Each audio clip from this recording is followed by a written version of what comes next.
Hermanos, muy buenos días, Dios los bendiga abundantemente. Hoy 27 de septiembre continuamos con este camino maravilloso de recorrido por el aprendizaje y sobre todo la toma de amor por la palabra de Dios. Hoy vamos a compartir un texto de la carta a los Colosenses, capítulo 3, versículo 16, que nos dice así: Que la palabra de Cristo habite en vosotros con toda su riqueza. Instruíos y amonestaos con toda sabiduría, cantando a Dios de corazón y agradecidos, salmos, himnos y cánticos inspirados. Palabra de Dios, te alabamos, Señor. Un texto maravilloso referido nuevamente a la palabra de Dios, que aquí San Pablo llama la palabra de Cristo. Y nos dice algo con relación a esa palabra, es que ella habite en sus corazones, en ustedes, que la palabra de Cristo habite en ustedes. Cuando nosotros queremos simplemente que algo llegue, decimos que tal cosa esté en ustedes, que tal cosa esté allí. Pero San Pablo está utilizando un verbo muy interesante y es el verbo habitar. El verbo habitar lo aplicamos de manera muy especial a las personas, a algo vivo, pero particularmente a las personas. Es la persona la que habita en esta casa. En esta casa habitamos unas personas. En sus casas habitan personas. San Pablo dice que la palabra de Cristo habite en ustedes. Es que la palabra de Cristo es una palabra viva, eficaz. Todavía más, la palabra de Cristo es el mismo Cristo. San Pablo en otro momento, cuando habla de habitar, dice: ya no soy yo quien vive, quien habita, quien reside en mí. Es Cristo el que vive en mí. San Pablo ha vivido aquello que dice el libro del Apocalipsis: mira que yo estoy a la puerta y llamo. Si alguien escucha mi voz y me abre la puerta, entraré a él, viviré en él, cenaré con él y él conmigo.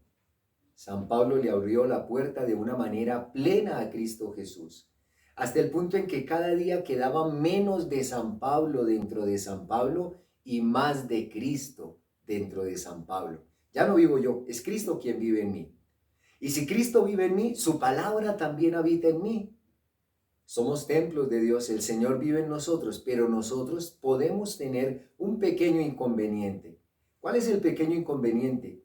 Que siendo morada de Dios, como lo dice la primera carta a los Corintios, es probable que nosotros hagamos como una disección. Dios habita en mí, pero su palabra no habita en mí. Es probable que quien dirija mi vida sean los criterios del mundo y no la palabra viva de Cristo.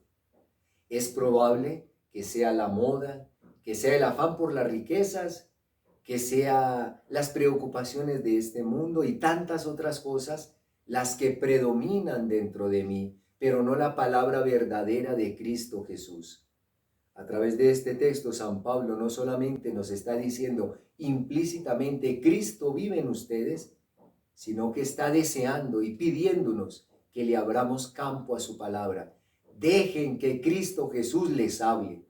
Dejen que Cristo Jesús con su palabra transforme su manera de pensar. Dejen que Cristo Jesús con su palabra oriente su vida.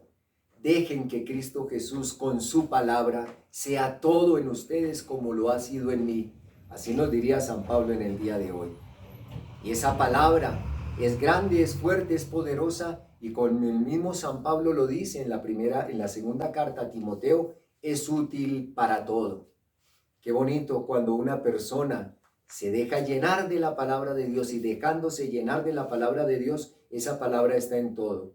Toma una decisión con base en la palabra. Toma un discernimiento con base en la palabra. Educa a la familia con base en la palabra. Forma a los hijos, forma la familia con base en la palabra. Escoge amigos con base en la palabra. Hace todo, absolutamente todo, con base en la palabra.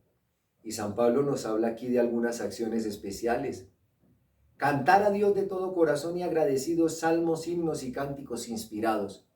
Eso también nos quiere decir, con base en la palabra, una persona llena de Cristo ora. La palabra de Dios está en mi oración, porque es que Cristo que habita en mí, si le permito que su palabra también habite en mí, llena totalmente mi vida. Mis hermanos, ahora se lo decimos a ustedes con el corazón, en el poder del Espíritu Santo, que la palabra de Cristo habite en vosotros con toda su riqueza. El Señor los bendiga. Feliz día.